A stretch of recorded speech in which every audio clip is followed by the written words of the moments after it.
I had mentioned to you a few days ago that there's this Sefer Emek HaMishpat, which this very thick Sefer, which is all about the laws of intellectual property. And that's where I got a lot of the sources that, from this shir that I gave, where we talked about this Rav Bennett, who dealt with the situation of Rav Wolf Redelheim, or Rav Wolf Heidenheim, as he's also known, regarding a machzor, and he wanted to be able to stop other people from publishing the machzor. And Rav Bennett said in the final analysis,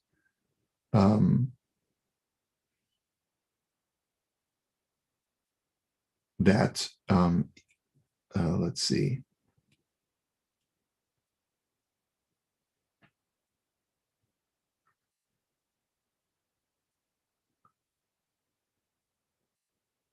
He said that technically, from a halachic standpoint, he cannot stop other people from taking the typeset of Rav Wolf Heidenheim and using it and republishing it.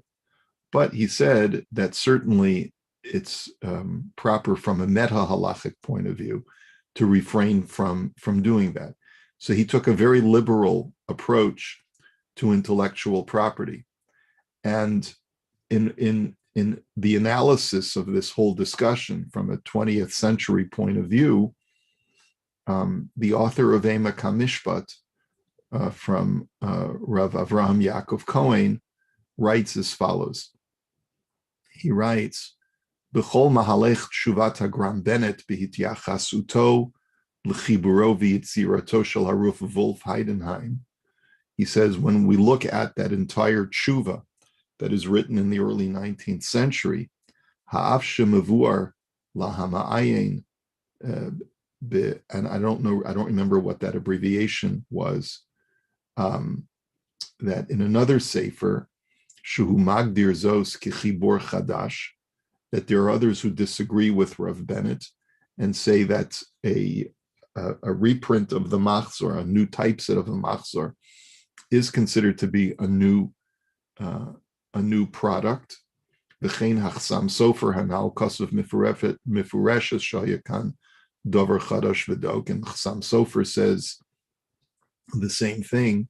Mikol makam anuroim shahagram Bennett higdir zos rak ketir chatova amalo. But Rav Bennett just says that you're capitalizing on someone else's efforts, velo higdiro kidavar shebeba'aluto, but did not call it something that the creator of that machzor has absolute control over. And he says, v'lichora hechrech desvir le'shloshayich ba'ilus al yitzira. And therefore it seems that Rav Bennett at least holds that there's no such thing as control of intellectual property. And so this is the discussion that we're having is, can I stop people from reproducing my intellectual property? We know, and Rav Bennett had said this, that based on Dina de Malchus Dina, you have to respect the law of the land. But from a technical halachic standpoint, there would be no such requirement. I think we had seen in the Rav Bennett's whole approach was at the end of the tshuva that if the law of the land makes sense, is logical from a Jewish standpoint, you must abide by it. And that was the whole reason, he basically fell back on Dina de Malchus Dina, and he felt that outside of that, there really is no such thing as halachic ownership of your intellectual property. But then he writes,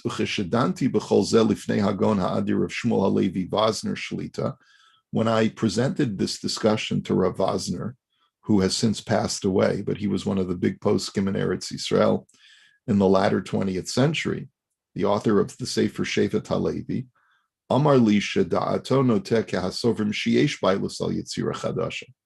He said that he's of the opinion to side with those who do feel that there is intellectual property ownership In other words, the whole purpose of this sefer is to present both sides of the coin, both those poskim who hold that there is no control over intellectual property and those who hold that there is.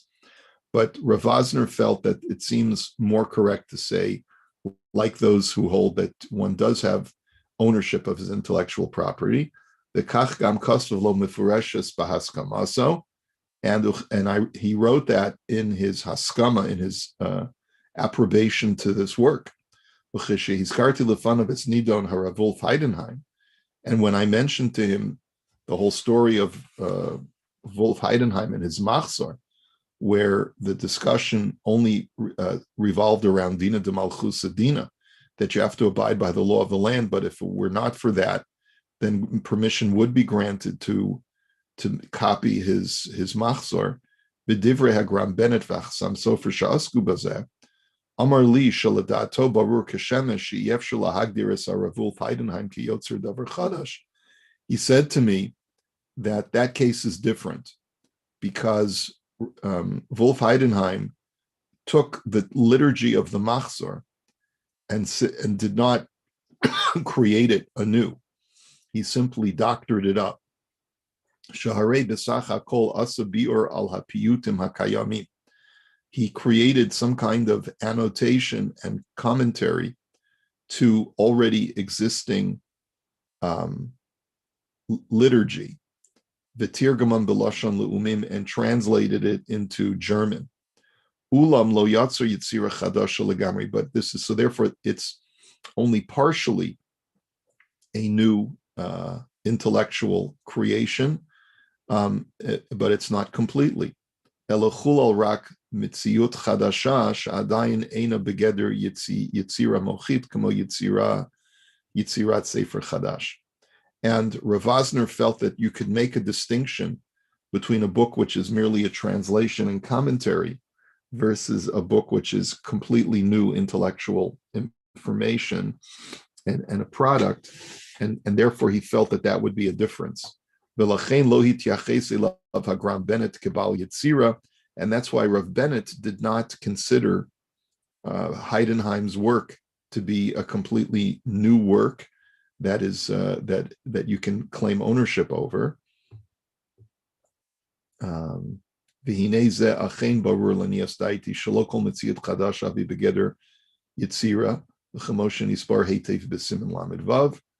as I've explained already, not every new item can be called a new intellectual property. And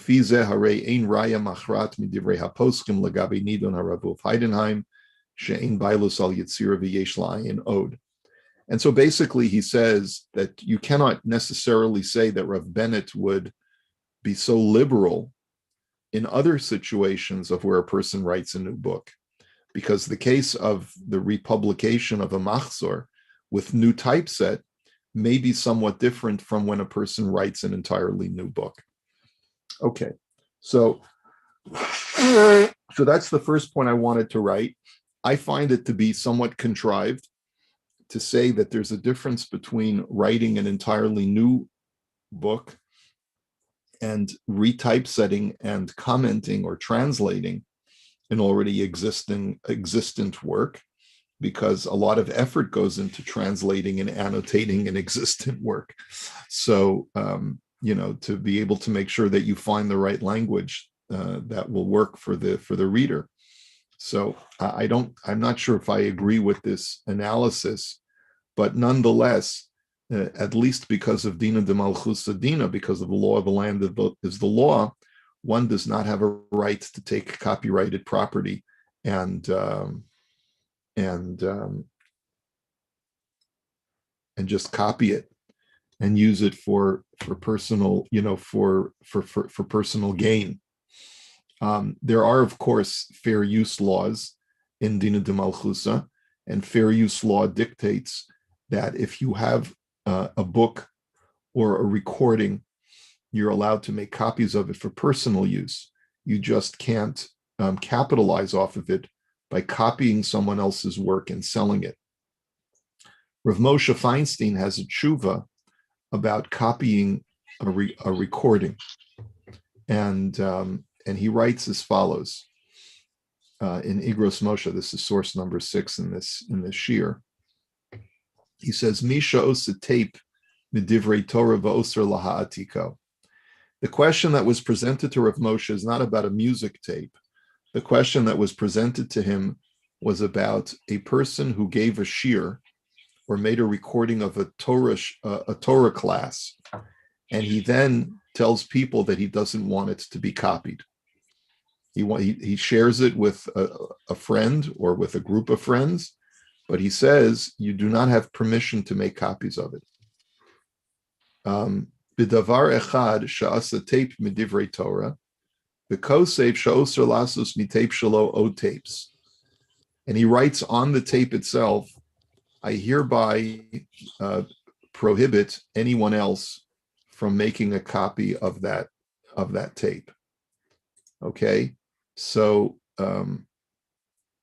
he says vadai asur, then it's certainly going to be prohibited for anyone to copy that tape. Kihu inyan shave kesef va'asa hatape laharviach mizeh she'acherim sheyirtzu yitztarchu l'shalim lo. And clearly, the reason why he made this particular tape is because he wanted to sell it, and anyone who wants to hear the tape would have to pay him. So for me to go ahead and copy that tape is taking away that person's ability to capitalize off of his intellectual property. She'im kain leka mishum midas sedom. So since he can always sell more copies himself, no one can argue that you don't lose anything from my making a copy of the tape. Yes, I do, because I could sell it, I can control its distribution and so forth. Umemela kevin shehu cheftzo ein rishayin likach oso lishtamesh bo shelo birshus. And if that's the case, since that is his expressed desire not to make copies, you cannot use this tape without his permission and make copies with it. And I'll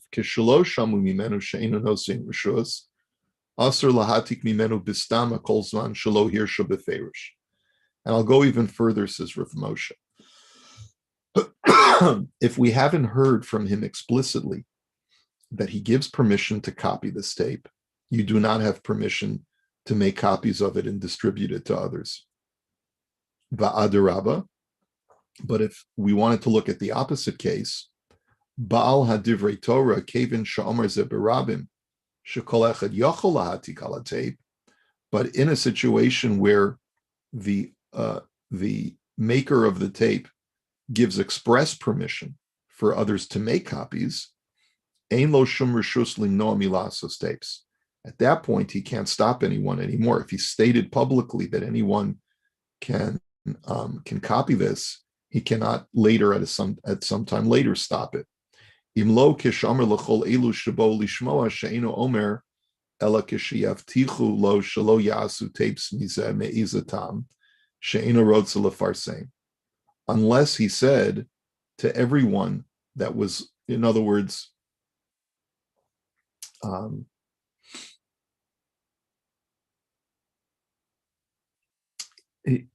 he would have to say explicitly, the language is a little bit ambiguous, but Rav Moshe is saying, if a person is giving a public lecture, he gives permission for people to record him, he would have to then state, he cannot stop people from distributing the tape afterwards.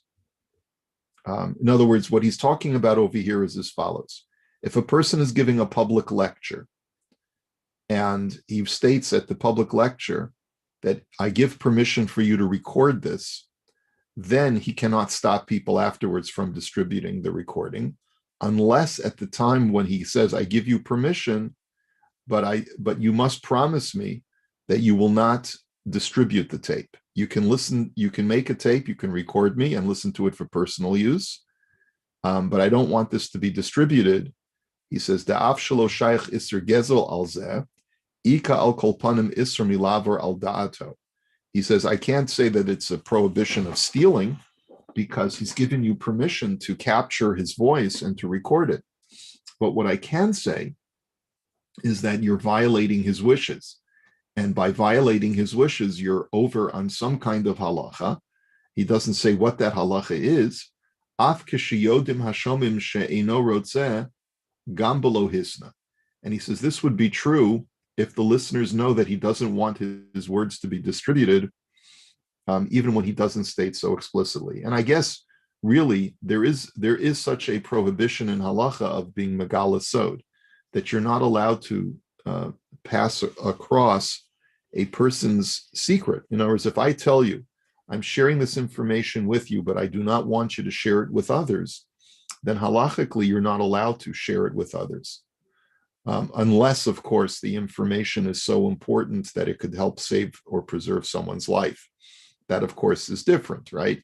But if a person tells you something in confidence, which is what this person is saying when he says publicly, I give you permission to record me, but I don't want you to share this information with other people. So then, even if he doesn't say so explicitly, but it's clear from context that he doesn't want this shared with others, and you don't have permission to do so. The kol shekain behisna sha'aser sharei trichuhu ba'ofen sha'amar she'eino rotzeh v'havi ke'asu melacha be'echad ba'al korcho. He says, because certainly if he made that express statement, then you're not allowed to.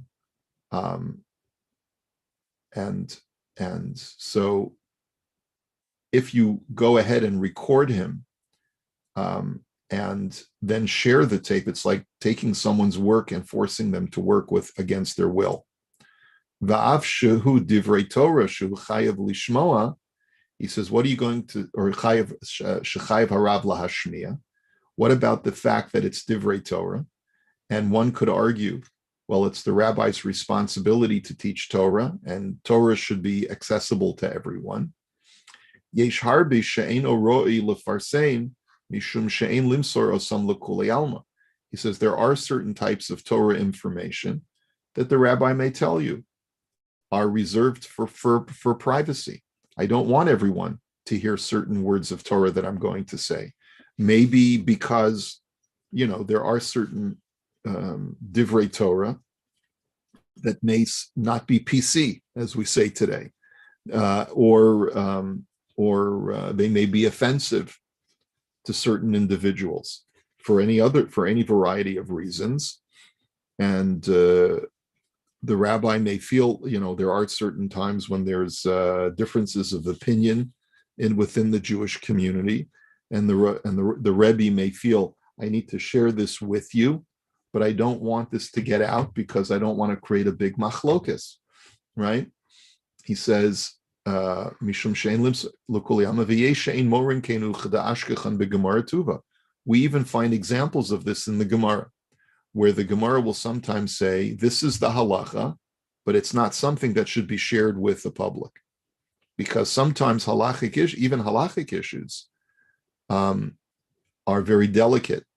And if, let's say, a community already practices a more stringent position, and the Gemara says the halacha is that you may be lenient, it doesn't necessarily mean that the Gemara wants you to proliferate that leniency, because out of a fear perhaps that leniency could lead to something harmful, right? So you have that concept in the Gemara as well. And so the same thing is true. There may be certain things that I share to a small group of people that I wouldn't want to get out to the public. Now, because what we're learning now is available on the internet, you don't have to worry about that, because everything that I share with you now is something that I don't mind for you to share. But at the same time, if, let's say, I were to turn off the recording and I were to say to you, Chevra, this is only reserved for your ears only, then you wouldn't have permission to go ahead and record it and share it with others. V'lifamim machmat shelo barur laharavim dvarav nechonim u'bedaito she'od ya'ayin b'davarim ru'uyin. He says there are other times when the Rebbe doesn't want himself to be recorded, because he may say something where he says, I'm not 100% sure that what I just told you is correct, and I want to spend some more time to analyze it. V'yeshnami rishus laharav leser bishvil zeh shelo yasu tapes. Deshema yireh achar kach harav she'ein devarav nechonim v'yitbayesh. And that might be another reason why he doesn't want to be recorded and have his information distributed, because he doesn't want to be disproved or realize that he made a mistake and then be embarrassed. He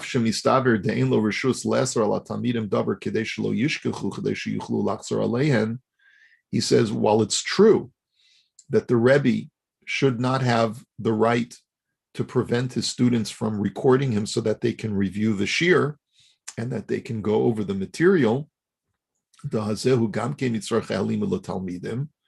who, he says, because that too is part of the responsibility of the Rebbe to give his Talmidim an opportunity to review his teachings.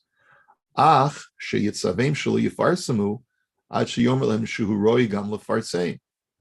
says that but the Rebbe still has the opportunity to tell them, I don't want you to publicize what I'm telling you. Aval al tape shehu nasel zman rav. Right? But there's a difference between telling his students not to publicize the information and telling them not to record him. Because a tape is more, let's say, permanent than telling them, I have information that I want to share with you, but I'm not sure if it's correct, so please don't publicize it. So that he has a right to do, but he cannot stop them from, let's say, taking notes or something like that. But he does have a right to tell them to not make a recording, because by making a recording, it has permanence, and that could be shared with others, and it could be very damaging. But I want to make clear that it is a different type of prohibition. It's not a prohibition of theft. It's a prohibition of revealing someone's secrets against their will. So that's the prohibition of tape recording someone, of recording someone's information against their will. You have to first get their permission if you would like to record their ideas. But then he concludes with avolasos tape acher mi tape echad shelo birshusu iser gezel. And he finally concludes by saying, but by copying a tape recording that a person is going to use for commercial use, that is a prohibition of theft. So he's left us with sort of two different ideas. Number one is to make copies of a tape that will be used for commercial sale. Even if it's for spreading Divrei Torah, you cannot justify taking someone else's intellectual property, even with the argument that it'll help other people learn Torah, and make copies of it against the will of the owner of that intellectual property. But then Rav Moshe takes this tshuva in a different direction, and he says, now regarding the issue of whether you can record someone's Divrei Torah when they're teaching you, when they're speaking to you, so that, you also have to get permission. You can't just do it. It's not an issue of gezel. And by the way, I would say that both with Torah lectures and with musical performances, that you would probably say the same thing. There are times when people who are professional musicians will say, please, no recordings. I've been to concerts like that where they state explicitly at the outset, you do not have permission to record this. And they may do that for a number of reasons, either because they have plans of commercially selling their own recording of the concert, or it could be because they realize that they're not at the top of their game. They don't want the public to hear this particular presentation at the concert because they may feel that it's not top quality, and they want to get it really good before they want it to be distributed to the public. But the same thing is true with Torah lecturers, that they do have a right to say that I don't want to be recorded. But if it's a public lecture, then the person would have to actually state explicitly that he doesn't want it to be recorded in order for people to infer that. You can't infer that naturally. You'd have to state that at the outset. Rabbi, just in terms of especially with musical recordings or or actually a lecture or anything like that. What if you're the secondary person? So in other words, let's say the person was at the concert or heard the lecture, recorded it where they shouldn't have maybe, and then they pass it on to you. Now you're a secondary person from it. Is the prohibition come to you as a secondary person the same way as the initial person? Well, it's stolen intellectual property. So ask yourself the question: a guy steals a stereo off of a truck that's on its way to Best Buy, and he breaks into the truck and he steals a stereo. And he says, "Here, I stole the stereo. Now, why don't you go ahead and use it? I don't need it. I already have one." How would you feel about that, Ron? Yeah, I wouldn't feel very good. But this is the whole thing with, especially on the internet today, of music being passed forth, back and forth, and etc. So there's a lot of sort of gray area in that sometimes. Well, it depends. Once you determine that intellectual property is no different from a person's physical manufactured goods, if and when we make that determination, which seems pretty clear that the majority of poskim in the 20th and 21st century do feel that intellectual property is no different from manufactured property, then it really shouldn't make a difference whether someone else stole it and then proliferates it, or not. I guess the difference there would be is that you can't replicate a single stereo, right? Whereas intellectual property can be replicated into multiple copies, such that it's not a zero sum, where by taking the stereo, I've now deprived someone of an actual good that they've spent money on to manufacture, and now I've taken it away from them. Here, the intellectual property, it's like lighting a fire. It's the original fire is still there, and I'm lighting a match from that existing fire. And therefore, that argument can be made that intellectual property is not exactly analogous to manufactured property. But it seems from the poskim that it is a form of gezel, a form of theft, by taking someone else's intellectual property against their will and listening to it. So, because once you make the argument that you presented, Ron, if a person has put it up on the internet already, then who's to stop anyone from taking it? And the end result is the same, that all of the investment that the person put into making that music or making that movie or whatever it is now lost because someone decided to post it on the internet. And it's very difficult to make defensively make the argument, well, I didn't bootleg it, some other guy bootlegged it, so it's okay for me to watch it. I'm still capitalizing off of someone else's intellectual property that I would normally have to pay for. We once had the sisterhood organized a community fair where every vendor could purchase a booth and they would set up shop. We've done that for many years. So one year there was a guy who was selling a product, which was a device that you hook up to your TV, and it would capture all of the different bootlegged movies. And I went over to him and I said, how can you do that? I felt very, very uncomfortable that he was selling this product in a shul. And I said, how can you do that? He said, well, I'm not the one who put it up on the internet. The only prohibition is for the person who stole the property to begin with and posted it on the internet. I'm just making it convenient for someone who's searching for a particular movie that they want to watch, and they want to watch it for free. My device just basically does the Google search for you and will tell you where to find it, and then we'll post where the movie is and you can watch it using my device. And I said, I'm sorry, but I don't think that this is okay. I said, I don't want you, I didn't force him to close up shop, but I told him that he would not be welcome to come back again in the future if this was the device he was going to be selling. Anyway, so there's a few more pieces that we may go into next week. Let me wish you all a good Shabbos because I have to get going. And we will continue next time. Shabbat shalom, everyone. Good Thank you. Shabbos. Take care.